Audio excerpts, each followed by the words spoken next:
Welcome to episode 348 of the Game Deflators Podcast. My name is John, and I am joined by Ryan. Hey, everybody, here at the Game Deflators Podcast, we like to talk about games we've recently picked up, games we're currently playing, and we get wet fast in this week's Inflation Deflation Challenge. So I'll clarify for everybody, we played some Wave Race Blue Storm on the GameCube. That's how we got wet. And besides that, this week, we're going to be talking Sonic might have missed out on Aether Drift, but he still manages to get it all. And then speaking of having it all, Nintendo definitely has what Microsoft is missing. And then we take a cool dive into Wave Race Blue Storm.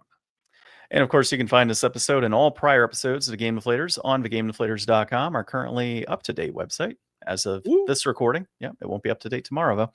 You can also find us on social media at Game Deflators on X, at The Game Deflators on Instagram, Facebook, Threads, and Blue Sky, or I guess that's all our social media. You can also, YouTube counts. So you can find us on YouTube also at Game Deflators. All of our video gameplay is up there, prior videos, shorts, all that good stuff. And then, of course, we're a podcast. So go ahead and listen to us on your favorite podcast application. Like, subscribe, leave a comment, 5-star review. You all know the drill. Let's move on to our recent pickups. So I will start in reverse because this is like take 3 because my computer kept messing up. I told you books to not be so obvious, but Dragon Delves, the adventure anthology, the newest D&D book that came out. Alternate cover. I think it's pretty sweet. Cool looking cover. Yeah, that's pretty cool. Yeah. So it's got a whole bunch of different like adventure modules for just short campaigns. Figure it'd be great to, dive into this, whether it's utilizing for an existing campaign to have a dragon type story or to just, run a short campaign for some folks.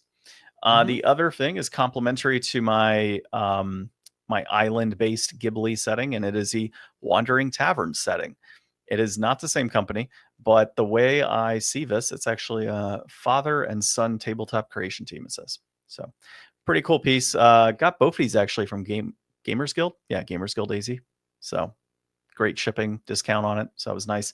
But the way I see that one is, and when I say complimentary, I think it's Owojima is the name of the island, and it's supposed to be secluded, like that's all that's happening in the world right there.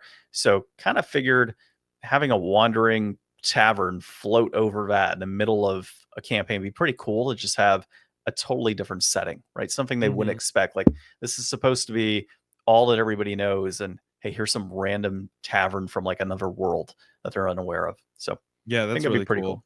But it does have like Zephyr type airships in here with all the mechanics and NPCs, stat blocks, really cool stuff. And for free, they give you all the maps, and it's via QR code. So I just have to dig in, download all the interactive maps, and I'll have everything for that campaign.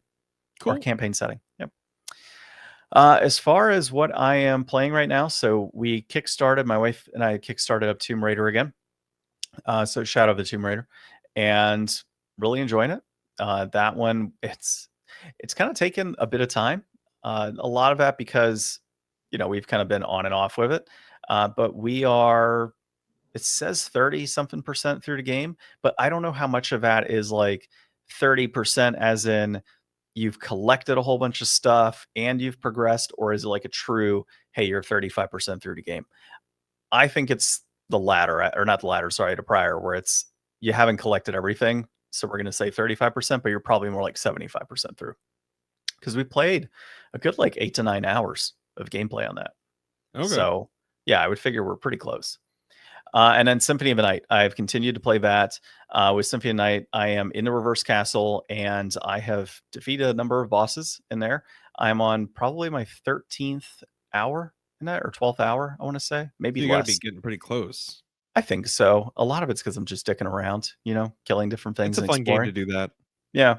So that's kind of what I'm doing right now. But I'm not stuck or anything. I'm just kind of progressing through and checking out different areas, unlocking parts of the map, and exploring and killing monsters and finding bosses at random and beating them and continuing on. So definitely enjoying that game so far. And after I conclude that, I will be jumping into Witcher, where I will have 5 months to try and complete that game. And it's going to be tough. We'll see. Oh, I should start thinking about Metal Gear Solid also. Man, you got a short game to go through. That's it for me. Okay, so I don't have anything this week. I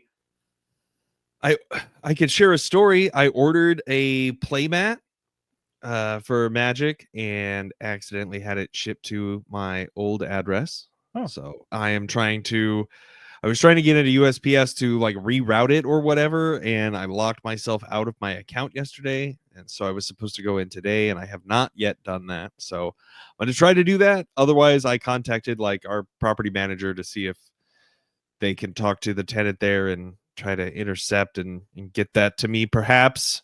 But we'll see what happens. Didn't she fill out a change of address form? Yeah, it's just, I don't know. It was stupid. So Like, I never even went to that website until after I moved here.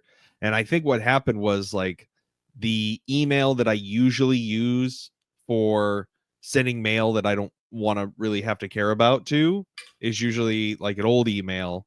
And that sign in on Google still had my old address and like the autofill stuff.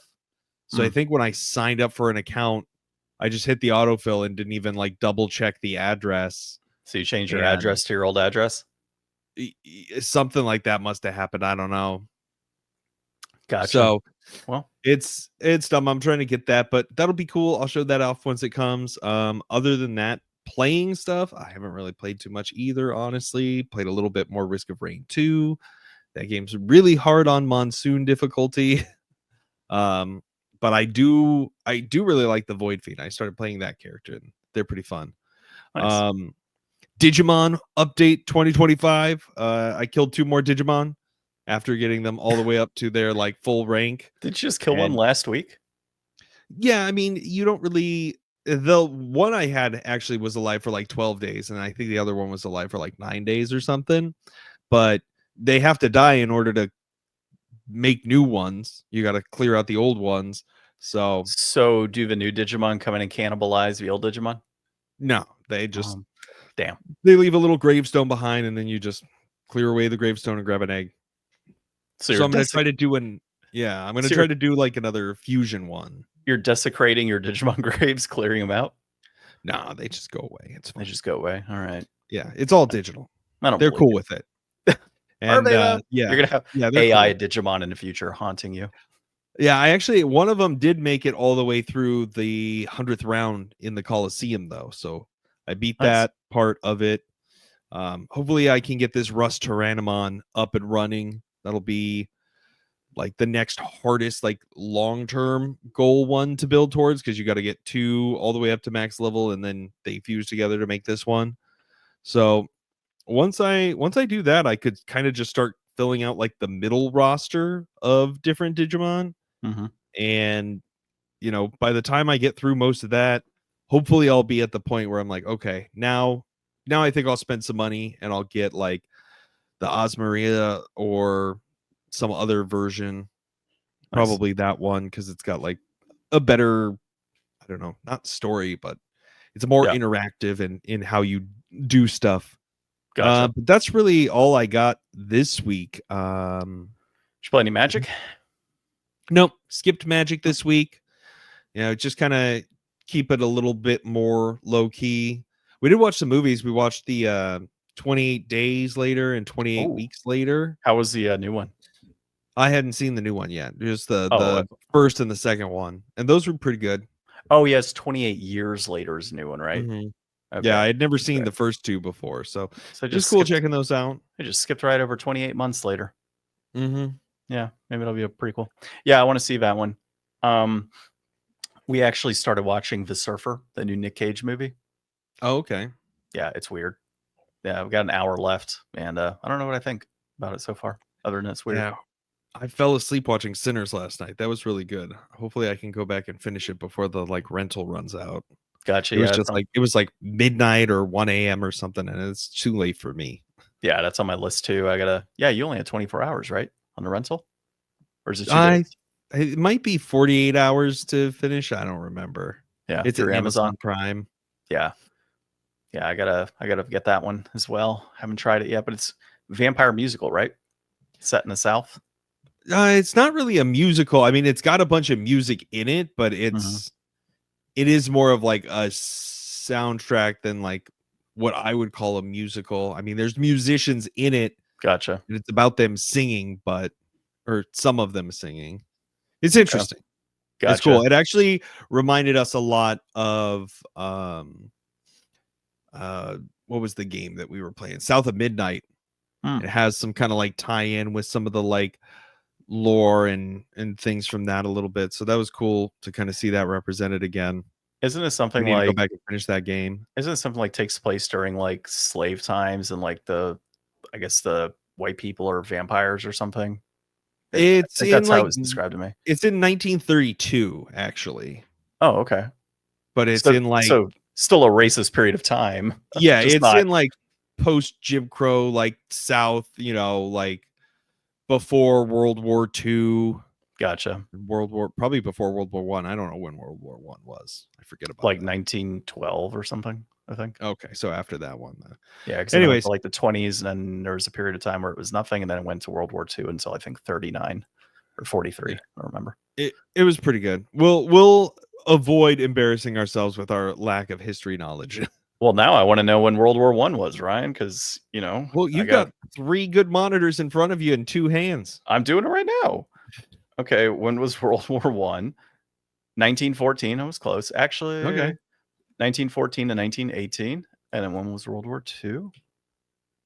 1939. I did say that, right? I don't know, probably not. 1945 it ended. I was in the ballpark. It's been a while. Yeah, you were pretty close. I'm not a historian, but I kind of get an idea of it. You would get a C in history. I probably would. Yeah. Well, if I saw those dates of like, hey, here's A, B, C, and D, and here's like the period you of could time, pick it out of a lineup. I would have been able to pick it out of the lineup for sure. Yeah. Yeah. In that instance. Cool. Well, let's dive into. Oh, I guess sorry. Before I dive in, I did play Magic actually. I didn't know that. I took my Toxic deck, my blue, green, white to Magic. Got completely pummeled by Mono Red, which is disgusting right now. I'm kind of disappointed I'm not playing that. But I'm not going this week because it's 4th of July. I plan to go to following week, and I'm going to bring in green, black, Toxic, which is a bunch of Death Touch, which is pretty much going to be against what Mono Red wants to do. Cool. So you want to swing? Well, here's a little 1/1 Death Touch that I don't care about and has Toxic. There and then you go. just throwing poison counters on people. And I got my Rot Priest and my Hexproof and all that stuff. So we'll see how it goes. I should have had him, though. The guy that played Mono Red in my second match, I just misplayed. And if I didn't misplay, I would have taken it. But it is what it is. It's probably only my second time playing competitive Magic in like a year.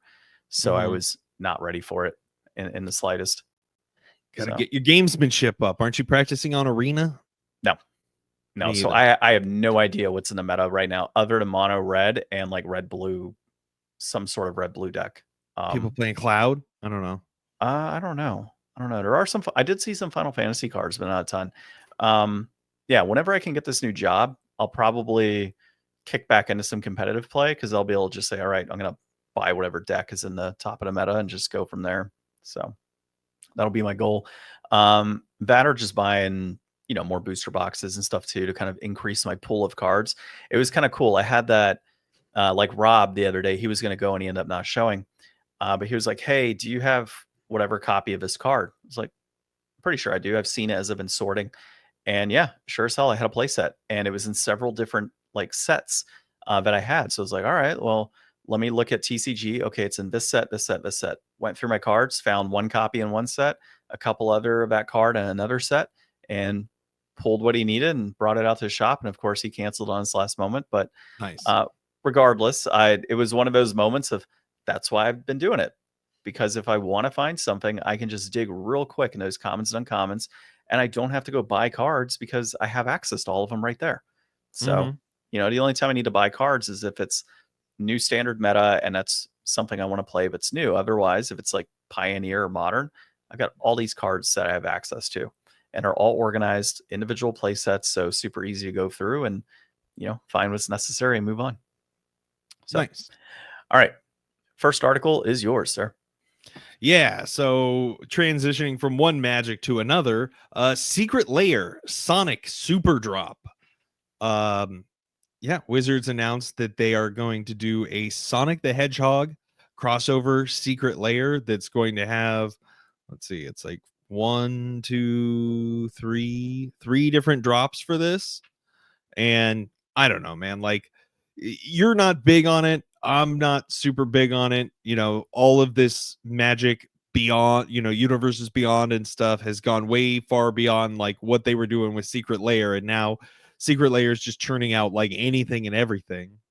And then to kind of go along with this, I also pulled that Sonic Racing CrossWorlds officially reveals Nickelodeon collaboration. This was announced like last week or something. This is from Nintendo Life, Liam Doolin. And it just kind of goes to show you like Magic isn't the only thing getting its chocolate in other people's peanut butter. I mean, Sonic is doing it with Nickelodeon. It looks like they're going to have like SpongeBob, Turtles, Avatar. Avatar recently got an announcement for Magic as well. So it's just like, I feel like we've been leading up to this and everybody's been saying how everything is just kind of a crossover now. And it really, really is like everything is just mixed with everything else now, no matter where you try to go. Is there a Ninja Turtles crossover of Magic yet? I don't remember. There's gonna be. There will be. There's gonna be. Well, they're clearly pulling from the CrossWorlds lineup at this point, right? Sonic, SpongeBob, and Avatar is already locked in. So Ninja Turtles is going to be next, right? It's got to be. Yeah. And I mean, Ninja Turtles is kind of one of those ones that's probably going to be more accepted like Final Fantasy because it's a little bit more Magic adjacent. I was going to say exactly that, actually. Like Ninja Turtles is one that I would be okay with and I would be looking to purchase at some point. Mainly because of that, right? It's got the ninjas and all that you can kind of tie in with existing Magic turtles. Worlds. It's got turtles, which you could say turtles technically in D&D. So it does have a lot more of that tied to it, but it is still like city-wise not something I would be interested in. Avatar, I don't know. I love Avatar, but it depends on the artwork for me on that. If they were to take that artwork and make it like the Sonic artwork looks like the 90s cartoon artwork. I'm not a fan of that. But if they took Avatar and put it into, say, like the current Magic art style, and it was like that, type of artwork, I'd be open to buying that because you could make an argument for monks and fire users and things of that nature, and lightning bending and everything else that would come with it. But you can't do that for Sonic. I mean, Sonic is Sonic. It's just it'd be like having Mario Magic the Gathering. And now that I've said that, it's going to happen. So I don't know. Nintendo's a little bit choosier with their IP, but who knows? I think I don't know, man. I don't know. They're going to see Sonic gets his own and be like, we need to be in that. So yeah, I think that. Well, Mario and Sonic don't really directly compete anymore. That's been a long settled issue. They don't. Although people are saying that this racing game is actually really good. Yeah, I've heard. It looks pretty cool from the trailer and such. Like, I mean, I'm all down with racing games. I play so much Mario Kart nowadays with my son. Yeah, I would be open to playing another type of racing game, to be honest, at this point. Yeah, I think that the Avatar series as Magic could be kind of cool. Like we got a little bit of a glimpse with the Aang card that they revealed, but I think it is kind of cool to have like each of the different bending types in a color, and then like when you do spells, it's like actually you're using that element to do something specific, in like a bending style or move, as opposed to just like, oh, this is a green spell because it does something rampy or whatever. Yeah, and the cool thing, it's not Last Airbender only, right? Isn't it like the Avatar worlds in general? Like the two probably is gonna have like Korra and stuff too, I'd imagine. Because like when you think about it like that, in the second Avatar series, you had like that group that was like the anti-benders. That could be your swamps. Yeah. So like that fits perfectly. Or it could be like mixed, I was thinking, like how the blood bending is like evil water bending. It could be like black blue card. Yeah, that could work too. Or it could be blue red for blood bending. So yeah, I can see that. Yeah, I know we got off a little bit of tangent there with Magic, but I think both of these are interesting. Not a fan of the super drop like you said for Sonic, but definitely a game with the actual racing game itself. The Sonic games are actually pretty fun for racing. Yeah, and it's one of those things where they've done multiple Sonic games in the past, and now that the, I don't know, cat's out of the bag. You can't get back all of this cross IP stuff. I mean, they might as well barrel full force ahead with it. I mean, the last Nick thing didn't really go super well, or was that Cartoon? It No, was that the was Cartoon that Network was Fighters. yeah, that was the Yeah, one. I think I They've have that. done Nick Fighters and stuff too. I mean, Nick's always kind of had a steady stream of like games, and I mean, the SpongeBob games have been pretty popular. I mean, in the last couple of years, there's actually been a couple of pretty good Turtles games. Yeah. I think if I remember correctly, Avatar is very notorious for being a terrible game, but very easy to like platinum, I think is what it was famous for. Well, then we should play some Avatar on the PlayStation 2 in the future.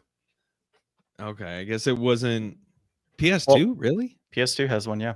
It's like a Okay. Fire Nation one, I believe. I'm pretty sure I have it. I think there's like two or three Avatar games on the PS2. Okay. Yeah, and then there's a newer one that came out, I think on PS4 or PS5, maybe both. That one Got it. didn't. I don't think that one got good reception though. Yeah, there's been games on consoles in the past, and I haven't really heard anything great about them. But I have also not looked to play them either. Yeah. So. Now, the one other thing I would say, if you look at the like infographic that they put out for this, it shows like all the crossovers, and there's like Minecraft characters, SpongeBob, Turtles, Avatar, and then there's two other question marks. So what I want to see, Jace Bellerin driving a car. Like, let's reverse crossover. Like, let's start putting magic characters into other properties. I would like to see Boondocks, but that would never happen. Oh man, Uncle Ruckus being in a Sonic No, I mean, game. like, what game would you put like magic characters in? Like, if Magic is getting all these other IP, like, which magic character belongs in the next Final Fantasy game as a guest summon? No, I think Magic is its own thing. I think it needs its own RPG, to be honest. It follows like a key planeswalker, and like it has its own setting, like altogether. What I would like There's to see, actually been though, some Magic games that yeah, are there pretty have. interesting. I've got Magic Battlegrounds, I think. I would honestly like to see, is it Samurai Jack? Is that the one? Yeah. Samurai Jack would be a cool one. Is this Nickelodeon, right? Or Cartoon Network? No, that's Cartoon Network. That's Cartoon Network. I don't know, Ben. I have no idea. I didn't watch much Nickelodeon. Was Hey Arnold on there? Yeah. Okay, there you go. Hey Arnold. I'll put that one in. Okay. And isn't Doug also Cartoon or Nickelodeon? Yeah. Okay, there you go. Doug and Arnold. That's it. We got it locked in the last two spots. We need the Doug and Arnold Secret Lair drop. No, I'm talking about Sonic Racers. I don't need them in Magic. God, no. If they go into Magic, I'll just quit right off the bat. Quail Man. Quail. It's a white card. He's a 1/1. No, it's an alternate legendary flip. So you have Doug on one side, and you have Quail Man on the other side. There you go. Perfect. That'd be great. All right, let's get serious, Ryan. Let's talk about layoffs in the industry. So Nintendo, as much as we want to shit on them, Nintendo is retaining 98% of their staff, and they have 78 people they've hired with disabilities, actually. So this comes to us from the Nerd Stash, and I thought it was just a cool piece. I mean, with all the negativity that comes out in the industry of layoffs in different developers and publishers and such that are out there in the market, Microsoft with its layoffs and such. They just announced like another huge round too. Yeah, it's crazy. I was applying to them for some jobs recently, so glad I didn't get accepted there. I should probably check on a couple friends too to see if they are okay with that. But yeah, I mean, it's pretty cool. Nintendo has retained that much of its staff. They have 5,000 plus globally. I think it's like 17 or 1,800 that are staffed within the U.S. I got it right here. So it's 5,630 full-time employees worldwide, 1,446 from Nintendo USA. And that was during the 2024-2025 reporting period. They've got a workforce in Japan, 2,270 males, 692 female, 182 new hires onboarded last year. So they are like bringing in fresh talent on top of having an average employee tenure of 14.4 years, which is actually long enough to get like some pretty good headway in the games industry and like be established and not just make one game and get laid off. Well, if we do the math on it, though, if they lost 2% of their workforce, that equates to around 140 something or 100 something people, right? About 115, 120. So net employees that they've gained is probably more into like double digits. But I mean, that's expected, right? So yeah, they've lost 2%, but they're also bringing in a very equal amount of that workforce.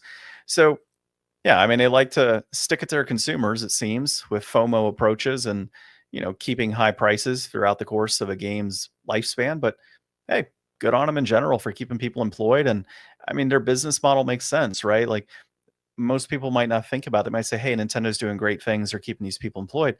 It's because they can afford to do Well, they always it. have like a surplus. Like Nintendo operates with Yeah. like a full war chest. Well, when you can keep your games at essentially full price throughout the entire lifspan of a console generation, and your console is always using older technology, you're always going to be making a profit off those products. So you can afford to do that. And they Oh, recycle that to the Wii U. so what's that? Oh, well, the Wii U is different. But they made so much money on the Wii, but it was totally different. Yeah. But yeah, so they have a surplus from that and they recycle a lot of the same characters. There's not a people like to say Nintendo's innovative, but I mean, when every single generation has had multiple Mario games, Star Fox games, I don't think Switch has had any Star Fox, but we've seen the same culprits every generation, and the formula isn't exactly changing too much generation over generation as well. I mean, what Mario is doing in terms of 2D platforming, he's still doing today in like 2.5 and in some instances 3D platforming, right? That model hasn't changed at all. So they've got a lot of money on hand. They can afford to keep these employees and keep them happy. And I'm sure they got great benefits at Nintendo as well. It's a company Yeah. I would love to work for personally. Yeah, they're like rated the number 3 company to work at in Yeah. Japan. Yeah. I mean, and in the US, I'm sure it's just as good. I'd love to work with Nintendo, but that would also Who require would? that Everybody would wants an require me to uncle at be Nintendo. I'd have to be your neighbor if I worked for them. So I don't know how I feel about that, Ryan. Yeah. Yeah, Yeah. Nintendo, and business is a lot different in other countries. I've heard that it's much harder to do layoffs. I think didn't we talk about those like Doom rooms or whatever? I can't remember what they were called, where they just kind of like put people in them and it's like they don't have any work to do and they just make them come in every day and sit down and do nothing until they quit out of shame. Isn't that in Japan?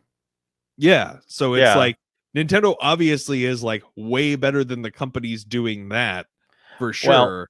I, well, so I mean, here's the thing though. I don't know. I'd have to look back in the article. If that 98% retention base is saying that they've only laid off 2% of a workforce, um, I don't know if that's exactly what it was saying, but it is possible they do have those practices. It might not be in the same regard, but it could be, hey, we got nothing I mean, for you. it says low staff turnover rate of 1.9%, Yeah, and that's just with turnover. That's virtually just no reported layoffs. and they So have a 14 it's mostly year. just people retiring or moving or whatever. Yeah, because their average time of employment in Nintendo is like 14 years, is what it said. Mhm. So, um, yeah, I mean, I could see them taking that practice, right? If that's more of a cultural thing, right? Then yeah, I could totally see that being a thing in Japan, and at Nintendo specifically. But you know, in general, I think a 2% turnover rate is still really good, regardless of if they're Mhm. doing that in their culture or not. And like I said, good on Nintendo and, kind of cool to be able to work there. But here we are. All right. Let's get into our inflation deflation. So we have Wave Race Blue Storm on the GameCube. It was developed by Nintendo Software Technology, so NST. It was published by Nintendo. It was directed by Shigeki Yamashita, and it was released in November of 2001. It is a racing game with a reception of 8 out of 10 on average. Ryan, other than we're racing jet skis, what is this game about? So it's time to ride again. Grab a friend and a jet ski and hit the water in championship mode, time attack, or just free roam. With a selection of 8 characters, you can find the right balance between speed and control to cross the finish line. I'm gonna put that in a commercial and just overlay Wave Race in the background. That'd be great. Right? Just that synopsis. Um, yeah, you go first. You were about to say something. It was way more challenging than Wave Yes. Race 64, honestly, and very much in line with that same level of like, damn, this holds up, and like, man, this looks really good for when it came out. And just, I don't know, both of those games are so kind of the same, but just for a different generation in so many aspects, which I mean makes a ton of sense because it is just like a sequel, and that's basically what it was built for. But man, does it show off like good water for the system, and the interactivity of like the waves, and like how much harder it is to actually maneuver the jet ski, and you've got to like really lean and take these turns, and having to dodge the buoys on the right side. It was really a lot more engaging and challenging than most other racing games, where you're really not having to do like a lot of like moment to moment stuff in between turns. But here it's like the turns are only half the battle. Like the straightaways can be even more difficult because you're not going just straight on them. You've got to zigzag, and I feel like they move the buoys. Like I can't tell if they're like, I think they're always the same on laps, but I think on like some laps on some levels, like it changed a little bit. Like I can't remember which level it was, but there was, I think it was like the Aspen Lake one, and there were all these like little like dirt mounds and stuff. And on like the last lap, like the tide was out, and so you had to really dodge around these things. Whereas before, I think you could kind of like ramp off of them. You could, yeah. And then yeah, there was like another level where there was a like a little dock kind of going out, and it had like a ramp over it. And then on like the last lap, I think the tide was so low you actually went under the dock instead. Yeah. So yeah, it's cool. They had like dynamic level changes. I thought that the characters were wildly different to control. I started off with the pink chick because she had like not full top speed, but a little bit higher top speed than acceleration. But I just found turning with her to be so much harder. And then I got the yellow Australian guy, and his control was like so tight. I was almost having the opposite problem of just like turning too much. That's exactly what I had. I actually started with the red racer, and that one was like top speed but poor maneuvering. I was like, man, this is difficult as hell. Then I went the complete opposite, which was maneuverability all the way up, and like you said, it was just way too tight. It was just the turns were crazy. And then I went for the balance character, and that's when I actually really did pretty well. And I think that's just really what it is, right? The balance character should be for beginners, and that's what we ultimately were, having not played this before.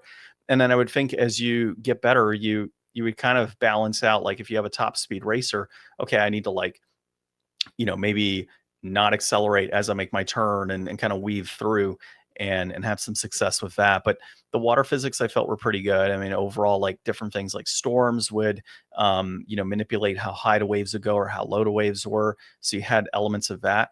And then wake from other racers was not something that I thought I was going to get in this one. And it was kind of cool. I mean, you have to take that into consideration as you're racing other jet skis, that there is going to be, yeah, there's going to be wake, and you're going to crash in together and everything. So it was I think a really good experience for a racing game, and it was better than I thought it was going to be. I'm surprised there's not more. Like Yeah. honestly, especially with like Joy-Cons and stuff. Like if you could like have to do Joy-Cons to like steer and stuff, like that would be pretty cool to Yeah. try out with this. But I think that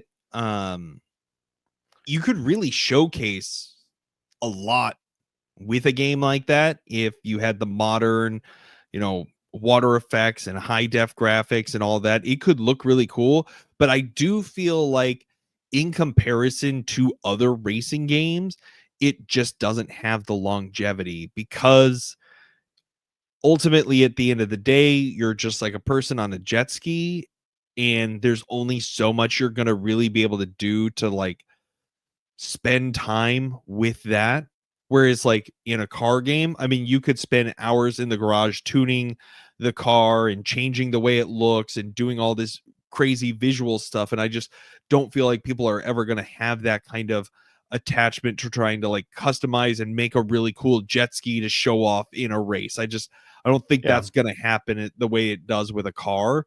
So I think that while it would be cool to have another newer, better looking one, ultimately it probably wouldn't sell enough and wouldn't stick around long enough to be worth really doing, which is probably why we haven't seen another one, I would guess. Yeah, this game, I think it sold somewhere around 60,000 plus copies in Japan. It was actually within their top 3 sales during that period of time. Um, but I mean, that's not enough, right? And so they probably looked at it and said, yeah, we're not making enough sales of this game in particular. We got to end this franchise. I do agree with you, though. I think it would be pretty cool to get a next gen type of upgrade with that game. And with some sort of customizations would be really interesting if they could do that. But what I would really like to see with games like this is a track builder. Like, could you theoretically build your own tracks for, Wave Race? And I think something like that would give it better longevity, Yeah. especially from like a local multiplayer standpoint. But even now, I mean, the day and age of things like Mario Maker, if you had different Wave Race tracks, you could probably do a lot with that actually. And Yeah. and the nostalgia component, like if they just said Wave Race 64 remaster, not even Wave Race, like, you know, uh, God, I'm like forgetting the name off the top of my head. Blue Storm. I was thinking Blue Wave. Um, if you took Wave Race 64 and remastered it or redid it, right, and then did like track building, or I don't know if you can say track building, but track building, I think that would actually be pretty popular Yeah. in today's day. The nostalgia component with the like Mario Maker style, gameplay.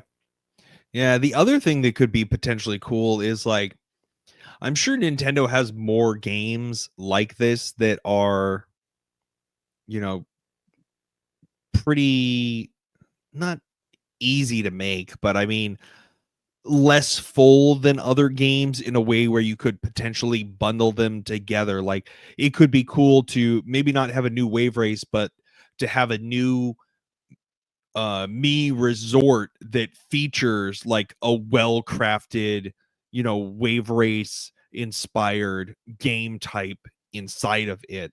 Yeah. There's probably like Pilot Wings comes to mind as being like a really cool series where it's like, oh, here's all these different things that you can do and interact with all these different vehicles, like, throw a jet ski in there and do some Wave Race, kind of homage, and maybe some other type of games that they don't really make anymore. Yeah.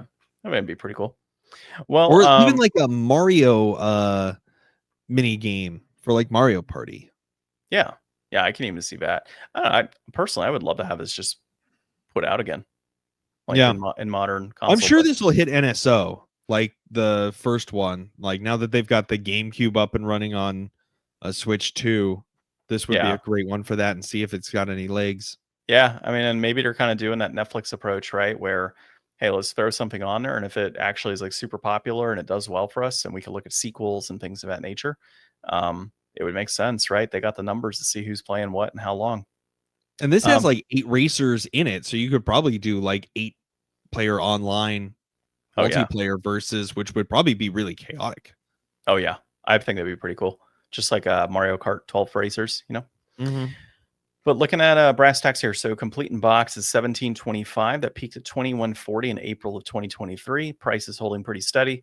A loose copy is 1189. It peaked at $15 in November of 2024. I know you got trending up on here. I had initially steady as well because I did kind of see the up and down with it, and I think it was Mm-hmm. trending up right now on price, but I do see it going down again. So kind of keeping that same pace of like 11 to $12. Mm-hmm. And that was kind of what I saw with the complete in box as well. It's just that standard, like that straight up and down. It did have a Yeah, a lot of spike. them kind of bounce. Yeah, it did have a spike, obviously, around that COVID period. And now it's just going to stay, pretty flat. But um, so I do think 8 out of 10 is correct. So in terms of an out of 10 rating, as far as value, I think this is deflated. I do think that $20+ if you found a nice minty copy would be worth this, Yeah. especially if it's not on Nintendo NS, or I guess NSO, right? Nintendo Service Online. Um, I would say it's worth picking up at that price point, $20 plus. I think you'd be Yeah. very happy with that price point. Yeah, it's a fun one. I mean, the GameCube is such a great console to collect for and be able to visit. Mhm. If you're trying to do a GameCube collection, this is definitely one that's not going to break the bank, and it's going to be worth buying and playing and, getting some friends together. Yeah, for sure. I don't remember if it was 4-player or not.